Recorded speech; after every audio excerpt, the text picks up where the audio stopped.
Fala moçada, hoje aqui o professor Thales. Professor Rubens. E hoje no nosso Papo Professor nós temos o nosso primeiro convidado. Com muita honra que a gente recebe esse cara que é uma figura ilustre, um professor de grande experiência na área das humanas, a lenda professor Pasqualini. Esse é o nosso primeiro convidado aqui no Papo Professor. E que honra, né, estar aqui presente nessa mesa com vocês, nesse projeto interessante que vocês montaram. Eu acho que importante, né, para a gente ter esse canal de diálogo entre nós, entre os alunos e afins. Eu acho uma iniciativa muito bacana e me sinto muito feliz de participar desse momento. Show demais. E legal, né, a gente ter esse momento de conversa, misturando áreas e também para o aluno ver que a gente também é ser humano, né? A gente pode brincar, a gente pode descontrair e também ensinar você de um jeito um pouquinho diferente. Então vai ser um papo bem bacana, a gente vai misturar as áreas e bastante conhecimento aqui na mesa.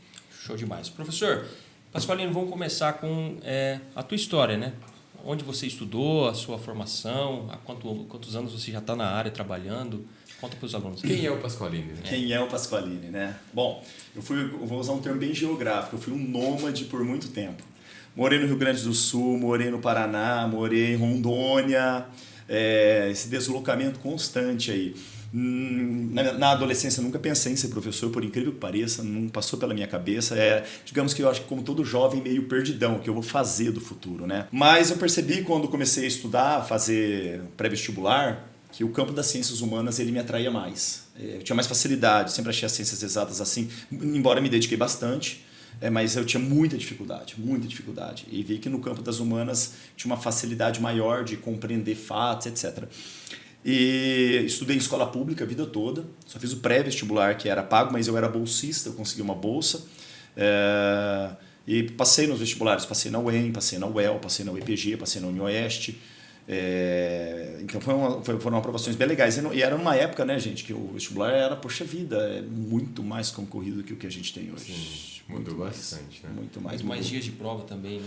Muito mais. E aí eu optei por fazer geografia porque eu queria uma ciência no campo das humanas que me desse uma base de conhecimento de política, de geografia natural, de natureza, de ser humano no campo de lidar com as pessoas e da geopolítica em si. Mas quando terminei, ou estava prestes a terminar, comecei a perceber que a geografia ficaria meio manca, vamos dizer assim, sem o campo da história também, né? Passei a me dedicar a esse campo da ciência também e me complementou bastante. Aí decidi seguir essa área da licenciatura, que é uma área desafiadora, né? Vocês que o digam também, diariamente. Mas foi um processo árduo me tornar professor. E antes de ser professor, assim, você pensava em ter alguma outra profissão ou foi professor direto, assim, a sua primeira escolha? Eu pensava assim, por incrível que pareça, quando garoto, como todo garoto, queria ser jogador de futebol. Imagina o Pasqualini. Não jogava nada mais, achava que jogava alguma coisa. Aí vi que não ia dar certo. Foi rápido então, né? Foi rápido. Aí eu falei, poxa vida, eu vou querer um emprego. E eu me lembro que eu tinha um primo meu mais velho e ele trabalhava numa agência bancária, ele ia todo chique trabalhar, falava, pô, eu quero trabalhar assim.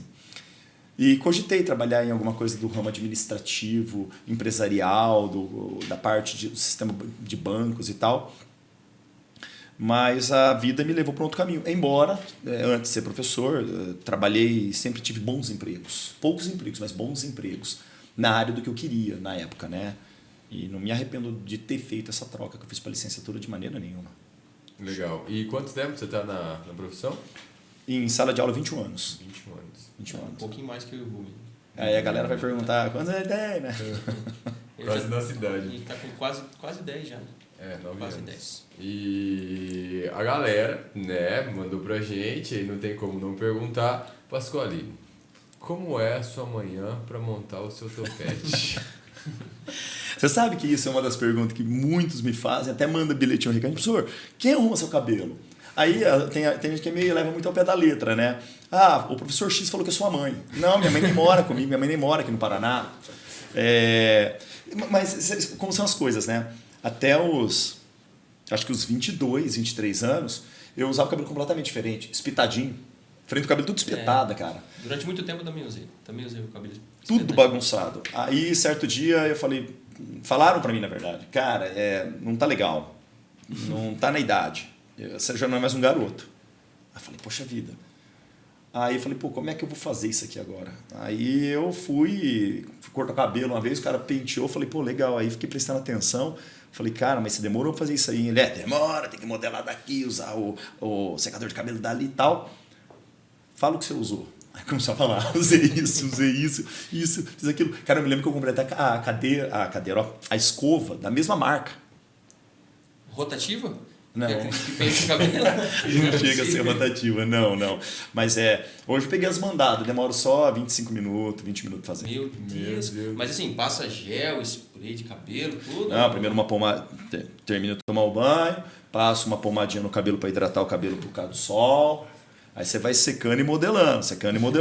Aí a galera modela só a frente e esquece atrás, até fica horroroso, né? Pomada modeladora, penteia.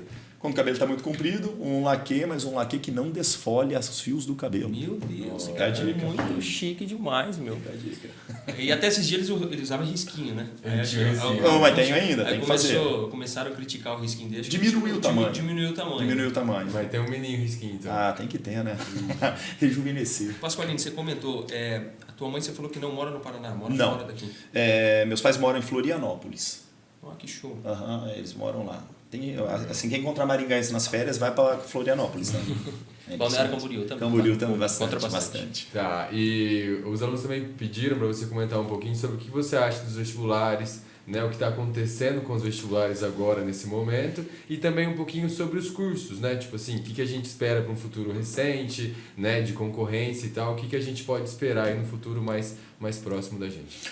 Essa é uma pergunta importantíssima, interessante, acho que é a dúvida de boa parte dos nossos alunos, que eu vejo assim.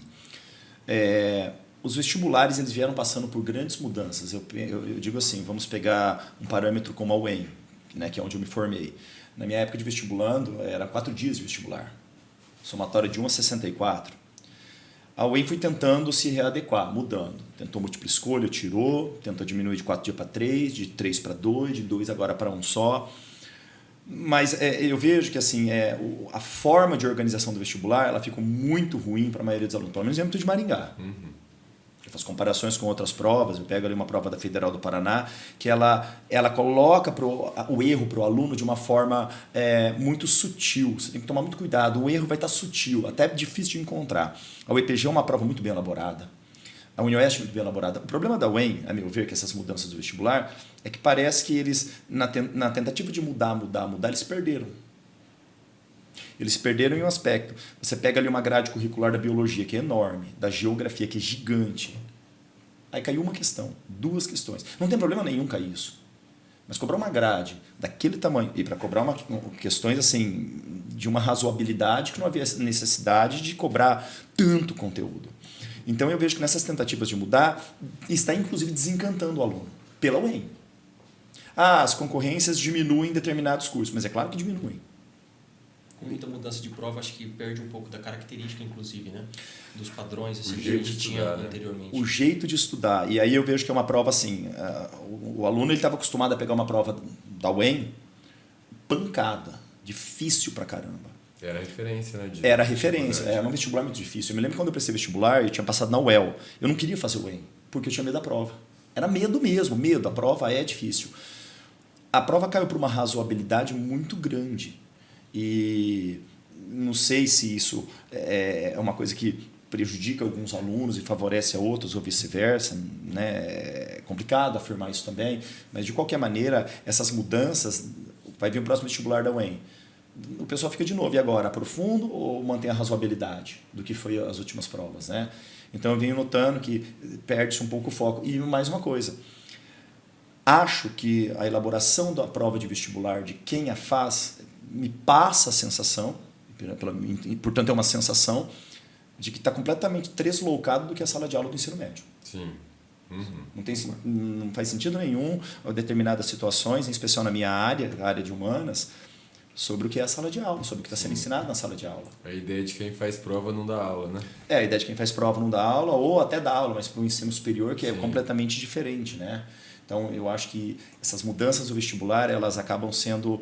Elas se tornaram muito ruins, e isso fez com que caísse ali até um interesse pelo estadual de Maringá. E ao nosso ver também, né, Thales, acho que o que mais pegou nas mudanças foram a retirada das específicas. Então hoje Sem todo mundo dúvida. tem a mesma prova, né? Então você não está mais selecionando um cara que é bom naquela área. Então o cara que vai fazer medicina faz a mesma prova do cara que vai fazer engenharia. Faz a mesma prova do cara que quer fazer geografia, por exemplo. Então Sim. a gente não tem mais não tem o peso da específica que já teve uma vez, né?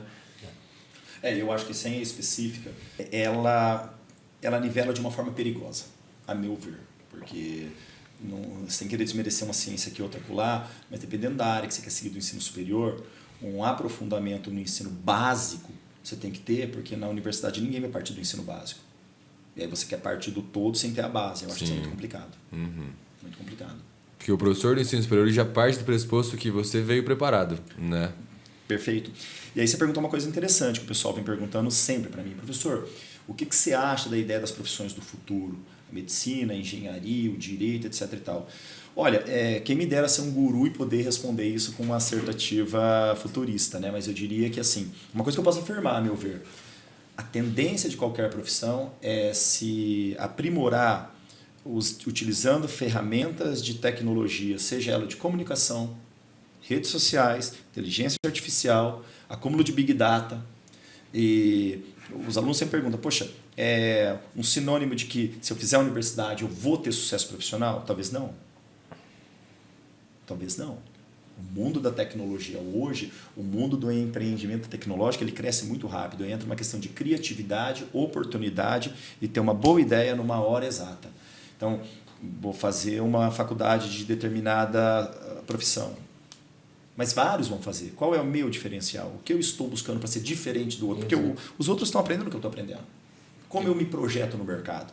E essa projeção de mercado passa por um mercado tecnológico. Sim. E é o que a gente sempre fala para o aluno, né? O engenheiro já existe, já tem um médico, já tem um professor. Se você for fazer alguma dessas faculdades, né? O que você vai ter de diferente? Qual que vai ser o seu diferencial, né?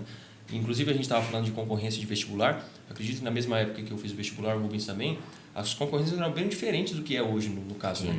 Eu lembro que as engenharias, na época, eram super concorridas. Super concorridas. Inclusive, o Rubens se formou em engenheiro, eu fui para matemática, mas as engenharias eram, assim, muito concorridas.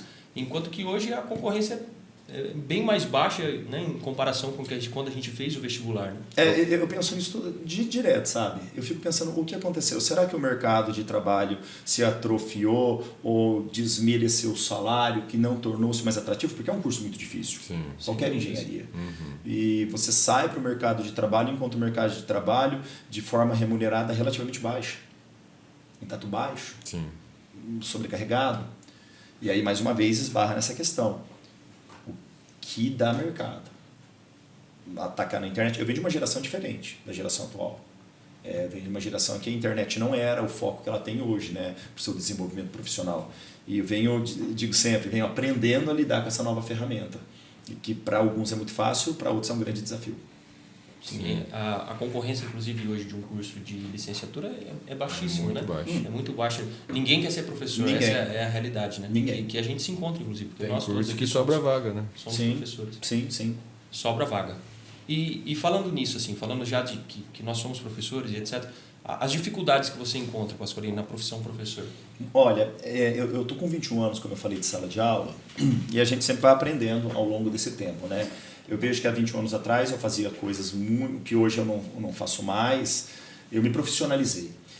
Mas, ao mesmo tempo, o público mudou muito. Às vezes a galera fala, pô, o Pasqualini é muito sério, o Pasqualini é muito bravo. Não, eu sou assim sempre. Embora tenha uma ótima relação com os alunos, de respeito deles comigo, claro que ao longo de toda essa carreira profissional, são 2 décadas, né, teve afronta, claro. Só que o aluno hoje, ele mudou muito, em especial do aluno pós-pandemia. Quando terminou a pandemia e nós voltamos à sala de aula, a sensação que eu fiquei no campo das ciências humanas e no campo da relação com o aluno é que a empatia acabou. Não existia mais empatia. Então eu ia lecionar um determinado conteúdo do campo da ciência social, da ciência econômica. A pessoa que estava ali, ela não queria aprender, ela queria afrontar. Tipo, se esse conteúdo científico não bate com o que eu acredito, então para mim não interessa. Não, mas é um dado científico. Não, mas o dado científico não me serve, porque não é o que eu quero encontrar. E aí passa uma sensação muitas vezes de que, eu acho engraçado isso. A opinião do Pasqualini, não, eu não dou opinião, não sei o que você peça. Os meus alunos sabem disso. Professor, mas qual a sua opinião? Você fala, não, então pera um pouquinho, parou a aula, é a minha opinião pautada no que eu estudei. Caso contrário, eu vou passar o quê? Vou passar sempre o conteúdo relacionado a determinado autor e determinado cientista. E eu vi que depois disso, ficou muito complicado lidar com determinadas situações. Era terminar uma aula que o material trazia, o conceito que o material trazia, eu seguia aquele conceito, principalmente no campo das ciências sociais. Principalmente. Olha... mas eu não concordo com isso, porque eu ouvi do não sei quem, do tio, do avô, do tataravô. Eu sempre digo, tá, mas ele leu aonde isso? Qual é a fonte científica? Não precisa. Mas é claro que precisa, eu trabalho com ciência. Eu acredito que vocês das ciências humanas têm sofrido bem mais com isso do que a gente que é da exatas, né? Tem, porque assim, né, às vezes passa uma sensação, e eu não acho que é uma falsa sensação, de que nós, professores de humanas, entramos em sala e falamos o que a gente acha do mundo. A leitura que nós fazemos do mundo. E bom seria se fosse assim, mas por que a gente não pode fazer assim? Porque é muito fácil de você ser desarticulado intelectualmente. O aluno pode dizer, não, mas eu acabei de olhar o dado do IBGE e do DIEESE e do IPEA e não é isso, professor. Então quando eu trago, olha, não, professor, mas aquilo ali eu não concordo. Você quer ver quando eu vou trabalhar no material taxação de imposto? Pessoas mais pobres proporcionalmente pagam mais imposto que pessoas mais ricas. Não, mas eu não concordo. Não, mas eu vou mostrar um dado, aí você mostra um dado, você mostra um gráfico. Tudo bem, mas eu não concordo. Eu não concordo que taxe fortunas milionárias. Mas você é milionário? Não. Mas ao mesmo tempo, mas eu quero medicina na UEM, tem só 8 vagas. Por quê? Porque não tem investimento na educação. E por quê? Porque não tem arrecadação suficiente muitas vezes. Mas você é contra essa taxação. Então, quando você vai discutir isso, que tem nos materiais, que tem nos materiais científicos, o aluno fica bravo. Aí gente que liga reclamando, olha, o professor está fazendo proselitismo disso ou daquilo. Aí você fala, não, mas está no livro, eu só reproduzi um dado científico. Isso se tornou muito difícil no pós-pandemia. E se tornou muito difícil uma coisa que talvez vocês notem também. Antes da pandemia de Covid, principalmente, o aluno ele era, parece que mais... Eu vou usar o termo mais querido no sentido de proximidade conosco. Um afeto maior. Um afeto maior. Parece que hoje o professor se tornou um inimigo do aluno. Na visão do aluno. De alguns, é claro. Que fique claro, de alguns. Então, assim, eu não gosto desse professor, eu não tenho empatia por ele, eu não acho a aula dele boa. Mas não é que eu não acho a aula dele boa, é que eu não gosto dele. Mas eu sempre digo para os alunos, você não tem que gostar da pessoa. Você tem que gostar da qualidade da aula. Qual é o produto que ele está te entregando? Ele está te passando conhecimento que você comprou? Tá. Então, saiba diferenciar. Olha, ele como professor, meu santo não bate com o dele. Mas ele é bom professor. Então, eu acho que a partir do momento que você vê assim, aluno que te afronta, não vou copiar a matéria, vou provocar mesmo para criar um mal-estar nele. Eu acho que o problema está muito maior, ainda bem que não são todos, olha, que sorte, né? Está muito mais na sua formação pessoal. Sim. Na sua formação pessoal. Então eu vejo como, por exemplo, pego vocês que são bem mais jovens do que eu. Eu sou um rapaz que eu não admito que um rapaz tão jovem como você, que beira a minha idade, dê aula para mim. A gente já sofreu muito. Então eu te desafio. Exatamente. Muito. Então eu te afronto. Será que você sabe mesmo? Será que você faz esse exercício? Olha, eu sei bastante coisa, eu acho que eu sei igual você. Às vezes não sabe. Às vezes a gente entra em sala de aula. Eu e o Rubens, a gente começou a carreira muito cedo, né? E como a gente dá aula para pré-vestibular, às vezes a gente encontrava alunos que eram mais velhos do que nós, né? No caso. Sim, que testava, né? E tentava, às vezes, testar, né? Será que o professor sabe? Será que ele domina mesmo? E você Isso vê, acontece. né, gente? E aí eu acho que é uma questão de formação, de formação espiritual própria. Porque, assim, o rapaz que está ali na frente, o sujeito docente que está ali, está para me ajudar, ele não está para concorrer comigo. Exatamente. Eu não quero a vaga, eu não quero ser professor. E se eu quiser ser professor, tem vaga, eu lhe garanto que tem vaga. E não é, por exemplo, falando, eu sei mais que o professor. Eu digo que assim é meio impossível, porque, por exemplo, você se graduou em 5 anos. Eu fiz um pré-vestibular onde eu aprendi uma base, entende? E eu sempre digo para os alunos, é importante que os alunos pensem, eu falo para eles, eu quero ajudar vocês. O meu sucesso depende de vocês. Então, nós queremos que vocês vão bem nas suas provas, na sua vida pessoal, enfim, porque vai refletir no nosso sucesso. Então, eu sempre digo assim, é muito complicado, às vezes, eu acho, e é perceptível quando o aluno ele é antipático com você, ele é grosseiro com você. E as pessoas não se colocam que eu estou trabalhando. Eu não estou ali dando aula por um hobby, é o meu trabalho. Como você vai no consultório médico, como você vai no advogado, você não vai lá, imagina, o advogado está falando comigo, eu estou mexendo no celular, aí o advogado tem que falar, guarda, mas por que você pode fazer isso com a minha profissão? Exatamente. Você está entendendo? Então eu vejo assim, esse desrespeito, muitas vezes sem querer, muitas vezes por querer, mas muitas vezes sem querer, é muito difícil, mas eu sempre digo, nunca deixe ninguém menosprezar a sua profissão, nem com atitudes e nem com falas. Nenhuma, porque a pessoa que faz isso hoje, amanhã ela vai ser uma profissional. E aí talvez ela vai recordar, olha, mas eu fiz uma coisa que eu não deveria ter feito no passado, ou talvez não vai nem ligar para isso, embora eu acho que a gente sempre tem que evoluir ao longo do tempo. Então esse pós-pandemia, de fato, eu achei que foi muito complicado. As coisas estão voltando aos trilhos aos poucos. Eu me recordo que quando voltou da pandemia, eu pensei em parar de lecionar. Eu pensei, porque eu falei, eu não tenho aluno, eu tenho inimigos, eles não me querem ali. A gente passou um período bem difícil mesmo. Bem difícil, né? De todas as áreas, na verdade. Bem difícil, bem difícil.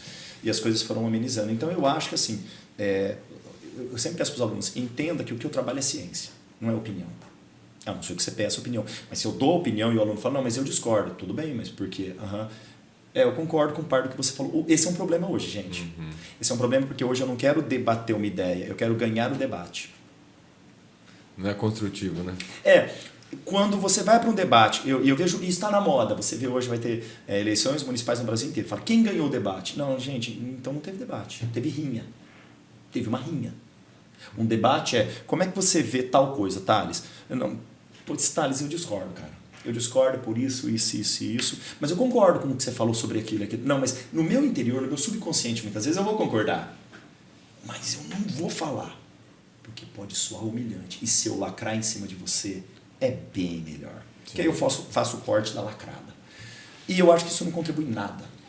Essa acho que é uma das principais ideias da rede social, né? De tipo assim, o cara postou alguma coisa e aí não é nem... É só pra atacar mesmo. Eu discordo de tudo que você falou, Sim. Você é não sei o que e tal. Já começa a xingar. Isso. É exatamente a ideia da rede social. Ela só tá avançando para outros patamares, né? Tudo tem se tornado assim, muito extremismo, né? Muito extremismo. Tudo muito extremo. Muito. E aí entra justamente nisso.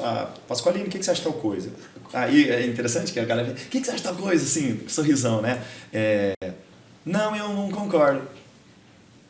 Por quê? Murcha na hora. Por que você não concorda? Por isso. Tá, beleza. Então quer dizer, eu não sou seu inimigo por não concordar com você. Justamente. E na sala de aula isso acontece muito. Muito.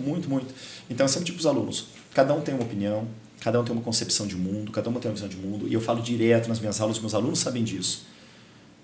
A apatia, o respeito à opinião e ao próximo é o que vai mudar a nossa sociedade, ou pelo menos eu acho que é um fator contribuinte muito grande.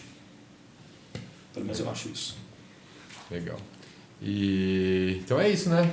Eu acho que é isso. Hoje estivemos aqui então com ele, professor Pasqualini. Só antes de fechar, né? A gente tem que fazer isso. Foi muito pedido mesmo nas redes sociais. Tanto é que segue lá, Papo Professor. Se você assistiu até aqui, curte o vídeo, se inscreva no canal, né? Bem importante pra gente. Mas o Pasqualini vai fechar o nosso episódio falando duas palavrinhas, né? Uma é uma marca de um carro que tá ficando popularmente conhecido, né? Um carro elétrico. E depois é um país também, né? Um país aí que tá sofrendo ultimamente e tal. E a gente quer ouvir, né, pessoal? O pessoal da sala, dos meus alunos, eles, todas as turmas zoam muito porque eu falo BYD, a marca de carro chinesa, né? O carro elétrico. Aqui em Maringá tem vários, inclusive. Tem vários, cara. E eles vêm crescendo pra caramba. Vieram apostar com força no mercado brasileiro. E eu acho que de forma acertada, inclusive. E, claro, toda vez que eu vou trabalhar na geopolítica, nos desdobramentos da Guerra Fria, a Guerra do Vietnã. Mas é Vietnã, né? A pessoa fala Vietnã, o T é mudo. E aí quando eu falo Vietnã, a galera... Outra também é Manchúria. Quando eu falo Manchúria. Eu falo, professor, por que Manchúria? Porque eu falo assim. Então acontece muito esses vícios de linguagem. E esses carros elétricos bonitos pra caramba, assim, eu pelo menos gosto bastante. Hein? Já entrei em alguns desses pra ver. Assim, BYD, né? É legal, cara. É legal pra caramba. Muito bonito. É legal pra caramba, eu também acho. Pasqualini, obrigado pela participação. Foi um prazer te receber aqui. A gente gostou bastante. Foi uma conversa bem produtiva. E é isso. Ficamos aqui com o nosso primeiro episódio do nosso querido Papo Professor. Como o Rubens falou, segue lá na rede social, ativa aqui o sininho. Segue o Pasqualini também, vai ficar o Instagram dele aqui. Vou colocar no card aqui o Instagram, tanto do Papo Professor, meu, do Rubens, do professor Pasqualini. Segue a gente lá para dar uma força. Forte abraço, ficamos aqui com o nosso primeiro episódio. Obrigado, até mais. Valeu.